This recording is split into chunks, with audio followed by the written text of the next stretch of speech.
Hi, എന്നാ ഉണ്ട് വിശേഷം? ഇന്ന് ഞങ്ങൾക്ക് യെല്ലോ ഡേ ആണ് കേട്ടോ. എല്ലാ വിധത്തിലും യെല്ലോയും വൈറ്റും കോമ്പിനേഷനാണ് ഇന്ന് യെല്ലോ ഹൗസിന്റെ ആണ് കുർബാന ഒരുക്കം. അതുപോലെ ഇന്ന് ഞങ്ങളുടെ പള്ളിയിൽ ദിവ്യകാരുണ്യ പ്രദക്ഷിണം വരുന്നുണ്ട്. അപ്പൊ അതിന്റെ ഒരു കളർ കോഡും യെല്ലോയും വൈറ്റും ആണ്. രണ്ടും കൂടി എങ്ങനെ വന്നു നടത്തില്ല. എന്തായാലും ഫുൾ യെല്ലോ ആൻഡ് വൈറ്റ് തീമാണ് കേട്ടോ. ഇന്ന് വിശ്വാസോത്സവത്തിന്റെ അവസാനത്തെ ദിവസമാണ് കേട്ടോ. അപ്പോൾ 11ലെയും 12ലെയും വലിയ ചേട്ടന്മാരെയും ചേച്ചിമാരെയും ഒക്കെ കൂട്ടി നമ്മൾ ഇന്ന് ഇവിടെ അടുത്തുള്ള ഒരു ഡിഫറെൻ്റ്ലി ഏബിൾഡ് ആയിട്ടുള്ള പീപ്പിൾ താമസിക്കുന്ന സ്ഥലത്ത് പോവുകയാണേ.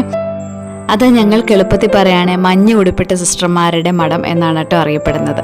അപ്പം അതും മഞ്ഞയാണ്, മൊത്തത്തിലൊരു മഞ്ഞയാണ് ഇന്ന്.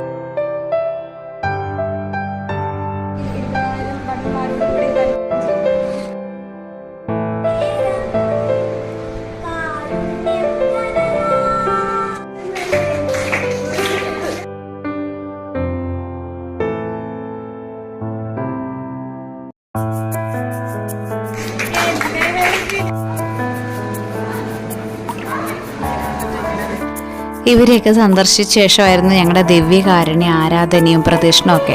അപ്പം അതിനുശേഷം ഞങ്ങൾക്കെല്ലാം പള്ളിയിൽ നിന്ന് മുട്ട ബിരിയാണി ഉണ്ടായിരുന്നു കേട്ടോ. ഇനി അവസാനത്തെ ഹൗസുകളുടെ മത്സരമാണ് കേട്ടോ. എഴുതാനും ചില റൗണ്ടുകൾ മാത്രമേ ഉള്ളൂ.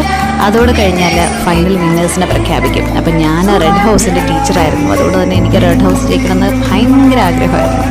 ആ കുട്ടികൾ കഷ്ടപ്പെട്ടതും അതുപോലെ മറ്റു ടീച്ചേഴ്സ് നന്നായിട്ട് കഷ്ടപ്പെട്ടതും ഒക്കെ ഞാൻ കണ്ടു കേട്ടോ.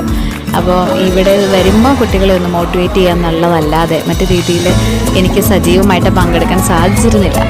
അപ്പോൾ അതുകൊണ്ട് എന്തായാലും അവസാനത്തെ വിക്ടറി നമ്മുടെ റെഡ് ഹൗസിന് തന്നെയായിരുന്നു കേട്ടോ. അപ്പോൾ ആ സന്തോഷവും കുട്ടികളുടെ ആ ഒരു ആഹ്ലാദ പ്രകടനവും വിശ്വാസത്തിലുള്ള തീഷ്ണതയും ഒക്കെ കണ്ട് ഞാനിങ്ങനെ അന്തിച്ചു പോയി. കാരണം ഒരു 18 വർഷങ്ങൾക്ക് മുമ്പ് വിശ്വാസോത്സവത്തിനോട് വിട പറഞ്ഞ് ഇറങ്ങിയതാണ്. അതിനുശേഷം ഇപ്പോൾ വീണ്ടും സജീവമായിട്ട് പങ്കെടുക്കാൻ സാധിച്ചതിലുള്ള സന്തോഷത്തോടു കൂടിയാണ് ഇന്ന് ഞാൻ വീട്ടിലേക്ക് എത്തുന്നത്. അപ്പോൾ ഇനി അടുത്ത വീഡിയോയോടെ വീണ്ടും കാണാം. അതുവരെ ബൈ.